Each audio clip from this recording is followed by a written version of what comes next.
વડોદરા શહેરમાં આવેલ તરસારી ભાઈલાલ પાર્ક સોસાયટીમાં લૂંટના ઈરાદે વૃદ્ધાની હત્યા. પોલીસ કમિશનર સહિત ઉચ્ચ પોલીસ અધિકારીઓ ઘટના સ્થળે, એફએસએલની ટીમ પણ સ્થળ ઉપર વીજ સપ્લાય બંધ કરી ઘટનાને અંજામ અપાવ્યો. મૃતકના પરિવારજનોએ બળાપો ઠાલવ્યો. જોકે ઘટનાને પગલે પોલીસના નાઇટ पेट्रोलिंगના ધજાગરા पेट्रोलिंग વધારવાની લોકોએ માંગ કરી. क्या हुआ मालूम नहीं है। सुबह में 4 बजे नाइट चला गया था। बाहर देखने के लिए मिसेज गई। उस टाइम पे उसके ऊपर अटैक किया किसी ने, मेरे को पता नहीं। मैंने जब देखा तो उधर लेटी हुई थी, जो सामने आपको गेट है ना, बस उनके शरीर से कान से बुंदा है, बुंदा बोलते हैं ना, कान का टॉप्स और चेन। મકરપુરા પોલીસ સ્ટેશન વિસ્તારમાં આજે વહેલી સવારે એક રોબરી વિથ મર્ડરની કિસ્સા રિપોર્ટ થયું છે.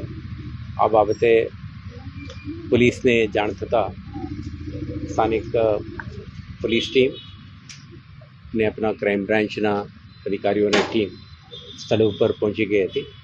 અત્યારે હું પણ સ્થળ નિરીક્ષણ કરીને આપણા બનાવવાળી જગ્યાએ જે પરિસ્થિતિ છે, સંભવિત જે ક્રિમિનલની એન્ટ્રી પોઈન્ટ, કેવી રીતે ઘરની અંદર વીજળી કટ ઓફ કરવાની જે પ્રયાસ થયું છે, અને તે પછી ઘરમાં રહેતા 2 સિનિયર સિટીઝનોમાંથી એક બહેનને ઇન્જરી પહોંચાડીને એમના કાનના બૂટી અને ગલાના એક ચેઇનનું જે રોબરીના સમગ્ર ઘટનાક્રમ બાબતે આપણે વિઝિટ કરી છે. આ ઘટના અંગે ફોરેન્સિક સાયન્સ ટીમ, પોલીસ, સ્થાનિક પોલીસના ટીમો, crime branch, prevention of crime બ્રાન્ચના ચુનંદા અધિકારીઓના ટીમ ઘટનાના જે વિગત,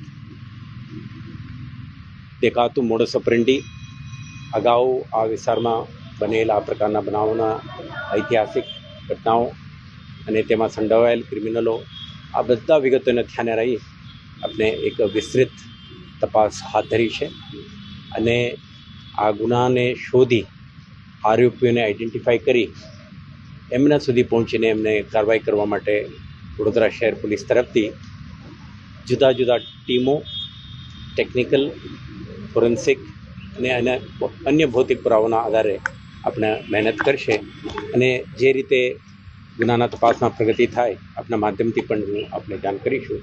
મને વિશ્વાસ છે આ ગુના શોધવામાં વડોદરા શહેર પોલીસને સફળતા મળશે અને આવા બનાવો બનતા અટકાવવા માટે આપણે કાર્યરત રહીશું.